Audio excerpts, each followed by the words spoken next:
तो आज के क्लास में हम डिस्कस करेंगे questions based on council of ministers जो हमने पिछले क्लास में पढ़ा था। तो शुरू करते हैं। सबसे पहला क्वेश्चन है हमारे पास, choose the correct statement from below.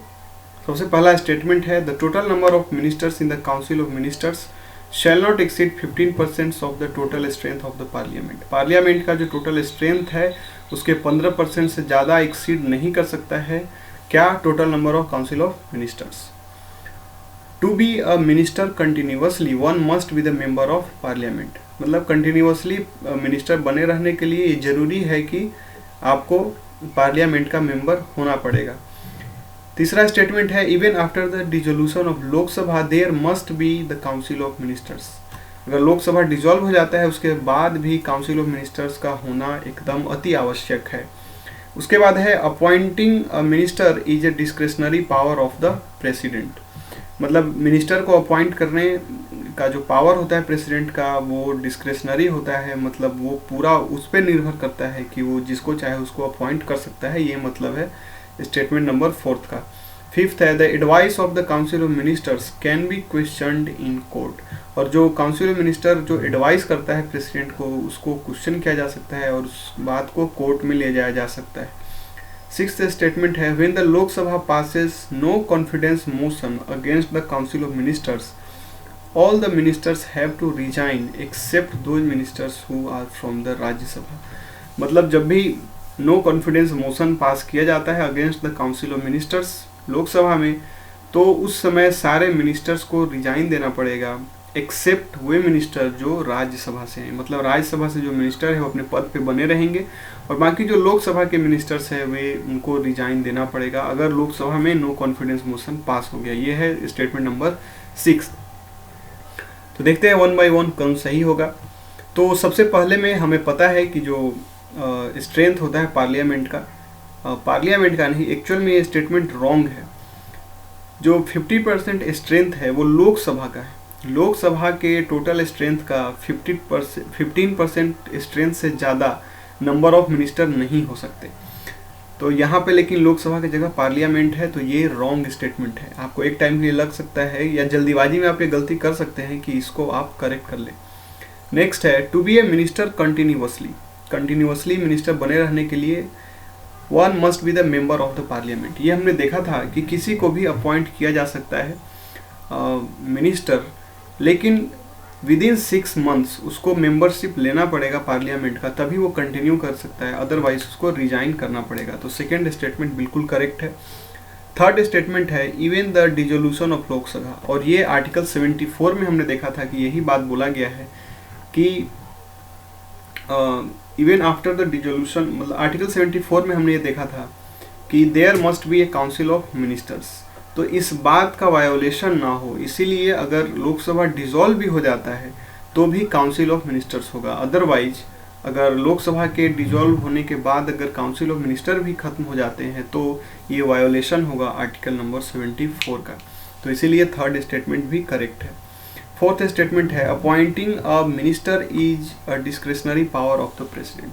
ये गलत स्टेटमेंट है क्योंकि हमने देखा था कि मिनिस्टर को अपॉइंट करने का पावर प्रेसिडेंट के पास है, लेकिन ये डिस्क्रिशनरी पावर नहीं होता है। इसका मतलब ये हुआ कि वो अपनी मर्जी से किसी को भी मिनिस्टर नहीं बना सकता, वो इंतजार करेगा प्राइम मिनिस्टर के एडवाइस का। प्राइम मिनिस्टर जिसका नाम प्रपोज करेगा सिर्फ उसी को ही प्रेसिडेंट अपॉइंट कर सकता है मिनिस्टर। तो जो फोर्थ स्टेटमेंट है वो रॉन्ग है।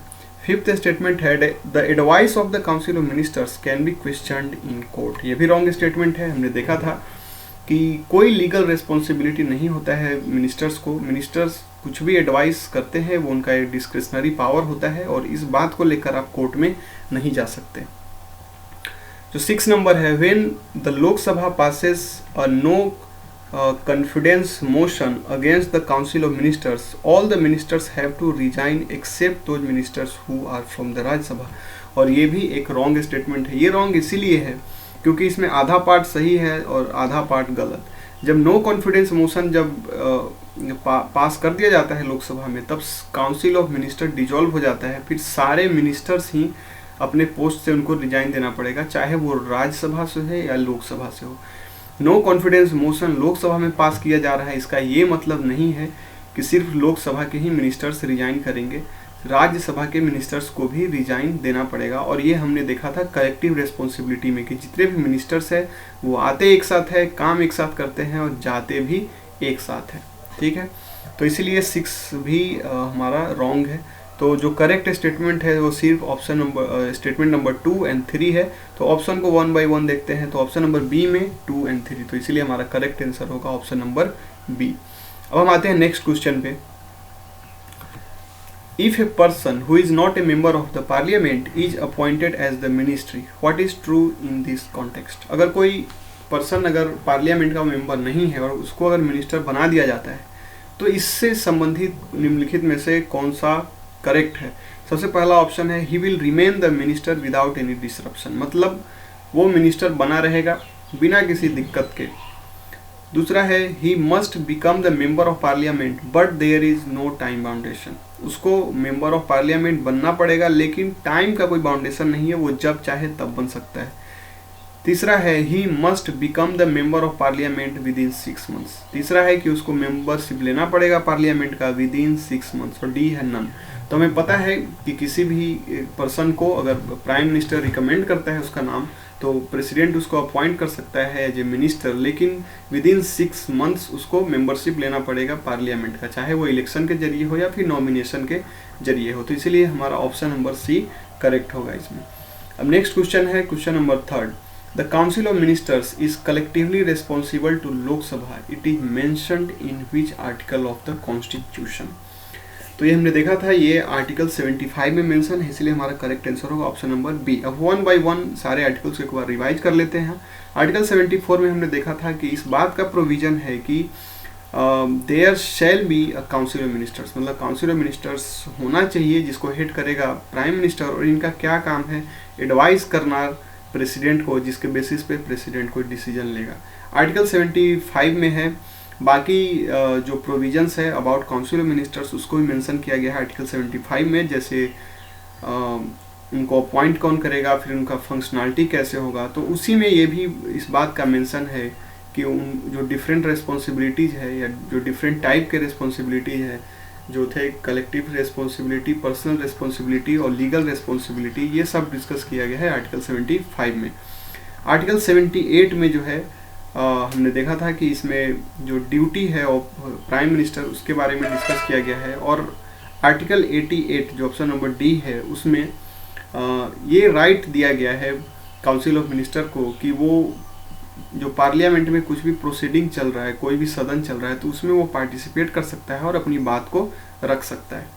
तो इसीलिए इसका करेक्ट आंसर होगा ऑप्शन नंबर बी। अब आते हैं हम नेक्स्ट क्वेश्चन, क्वेश्चन नंबर 4 पे।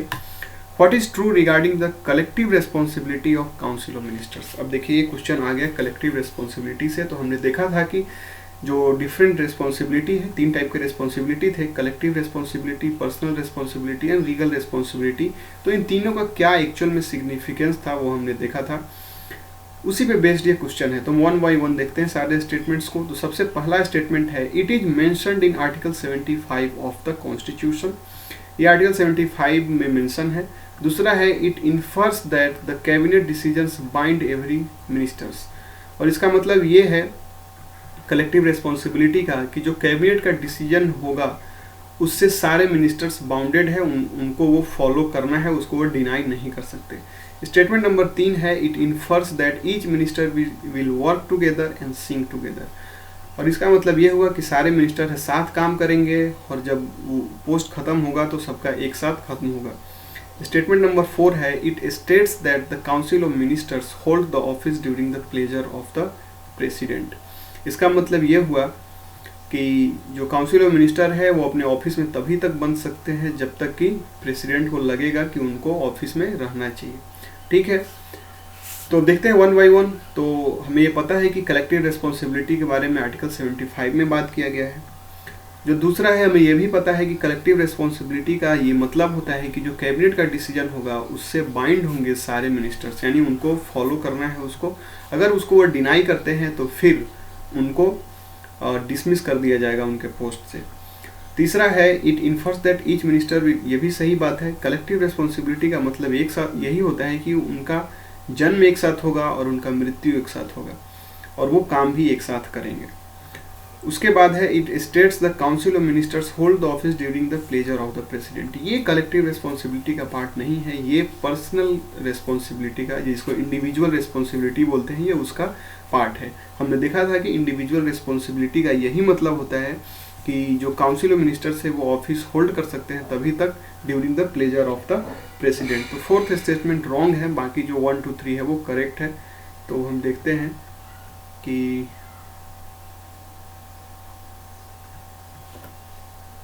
तो ऐसा कोई ऑप्शन में नहीं है, तो इसका 2 3 नहीं, व्हाट इज ट्रू हमें ढूंढना है। तो इसका करेक्ट आंसर होगा 1 2 एंड 3।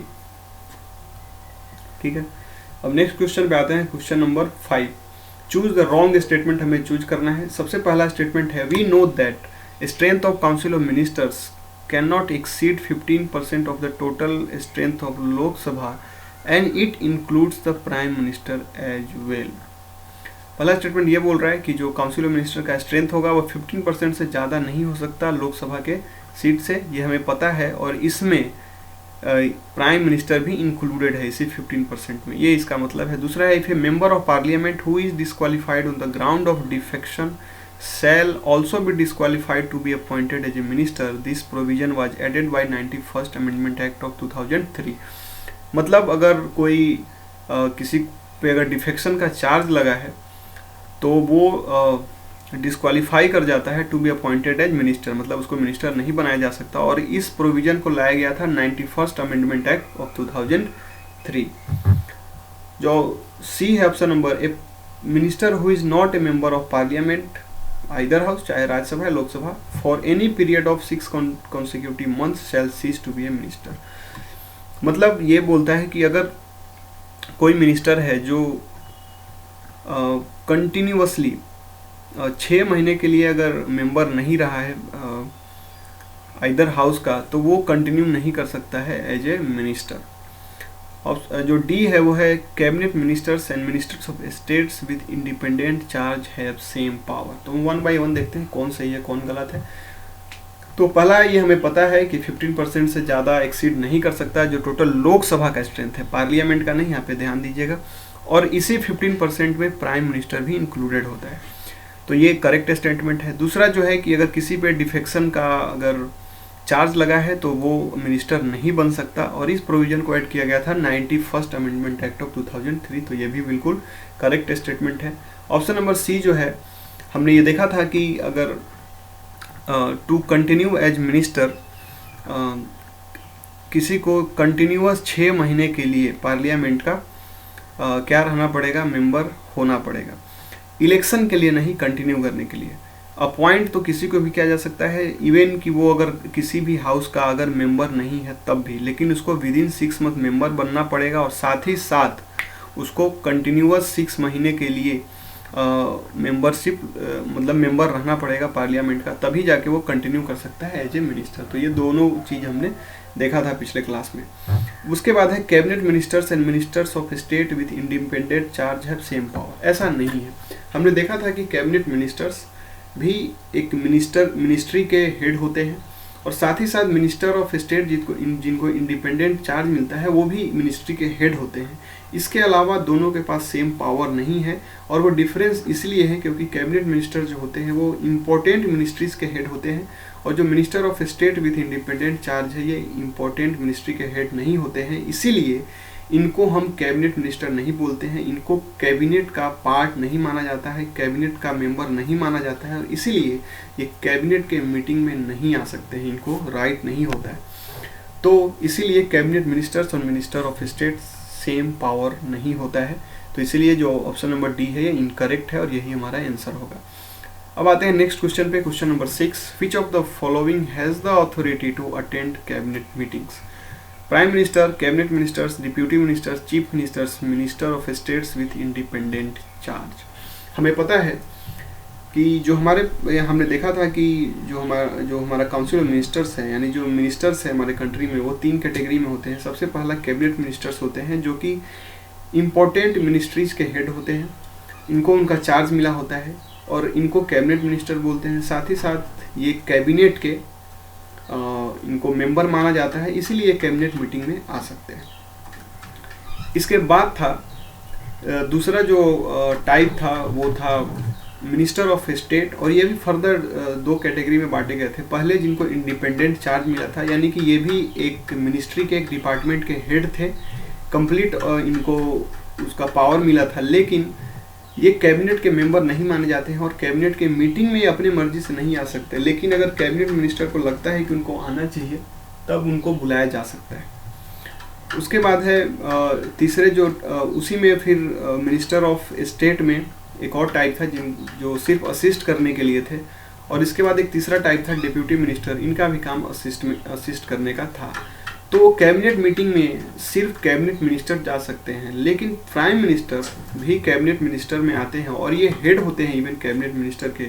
तो इसीलिए कैबिनेट मिनिस्टर को अटेंड करने का अथॉरिटी राइट प्राइम मिनिस्टर और कैबिनेट मिनिस्टर के पास होता है, यानी 1 और 2, इसलिए हमारा आंसर ए करेक्ट होगा। Minister of states independent charge attend कर सकते हैं कैबिनेट मिनिस्टर, लेकिन इनको अथॉरिटी नहीं होता है। अगर कैबिनेट मिनिस्टर को लगता है कि इनको आना चाहिए तभी ये जा सकते हैं। ठीक है, अब आते हैं next question, which of the following is the part of the cabinet. फिर से वही सवाल है, जो कैबिनेट मीटिंग में जाएंगे उनको कैबिनेट का पार्ट माना जाएगा। तो यहाँ भी करेक्ट आंसर होगा prime minister and cabinet ministers, यानी कि ऑप्शन नंबर ए।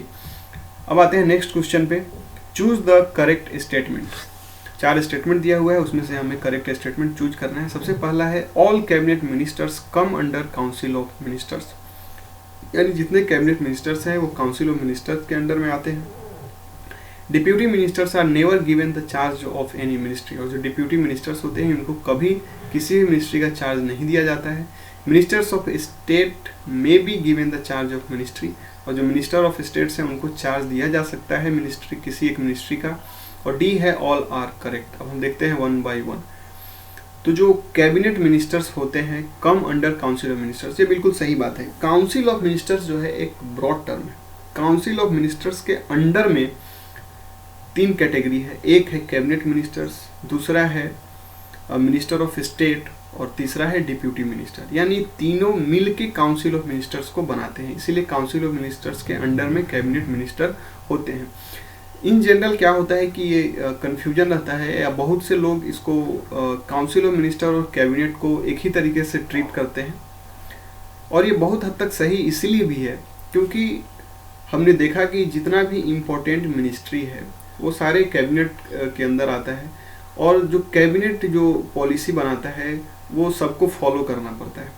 तो इसीलिए हम ये बोल सकते हैं कि काउंसिल ऑफ मिनिस्टर्स को मेजरली कैबिनेट सबसे इम्पोर्टेंट होता है। लेकिन फिर भी अगर टेक्निकल लेवल पे हम बात करें तो कैबिनेट और काउंसिल ऑफ मिनिस्टर में डिफरेंस होता है।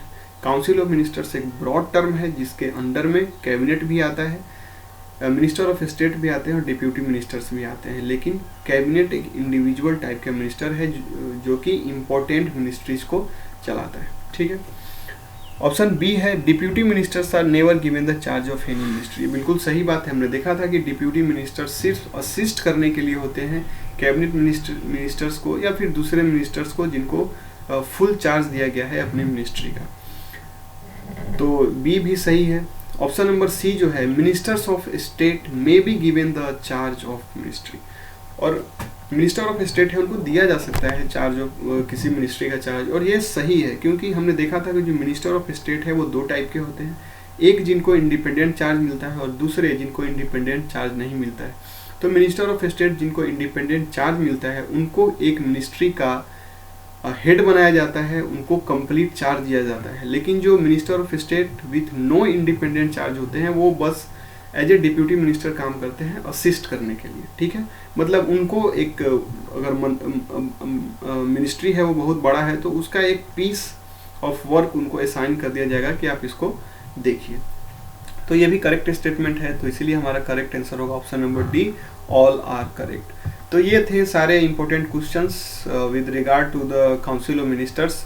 तो अब हम नेक्स्ट क्लास में अब हम शुरू करेंगे गवर्नर के बारे में। इसके बाद यहाँ पे एक और इम्पोर्टेंट टॉपिक बच जाता है कैबिनेट। तो हमने समझ लिया कैबिनेट क्या है। तो हमारे कंट्री में बहुत सारा कैबिनेट है, कहने का मतलब कि जो इम्पोर्टेंट मिनिस्ट्रीज है हमारे यहाँ उसी को तो कैबिनेट बोलते हैं, और उसी के मिनिस्टर्स को हम कैबिनेट मिनिस्टर बोलते हैं। तो ये जो कैबिनेट है वो टाइम टू टाइम बदलते रहा है। किसी टाइम में 20 से ज़्यादा हुआ करता था, फिर किसी टाइम में 15 से ज़्यादा, फिर किसी टाइम में 10 से कम। तो ये थोड़ा डाटा बेस्ड है। तो अभी हम कॉन्सेप्चुअल अंडरस्टैंडिंग रख रहे हैं। तो हमने कैबिनेट क्या होता है, कैबिनेट मिनिस्ट्री क्या होता है उसको समझ लिया। फिर से इसी के पैरेलल में हम स्टेट में चलेंगे, वहाँ पे हम गवर्नर को पढ़ेंगे, फिर वहाँ पे हम चीफ मिनिस्टर्स को पढ़ेंगे, और फिर जो वहाँ पे स्टेट लेजिस्लेटिव असेंबली होता है और उसके अंडर में जो मिनिस्टर्स होते हैं उसको पढ़ेंगे। और फिर उसके बाद में हम एक बार इकट्ठे बैठ के कैबिनेट को पढ़ लेंगे, क्योंकि इसमें पढ़ना और समझना कुछ नहीं है, ये एक याद करने जैसा है। तो इसको हम लोग साथ बैठ के याद कर लेंगे। ठीक है, तो नेक्स्ट क्लास में हम लोग मिलते हैं अपने अगले टॉपिक के साथ, जो होगा गवर्नर।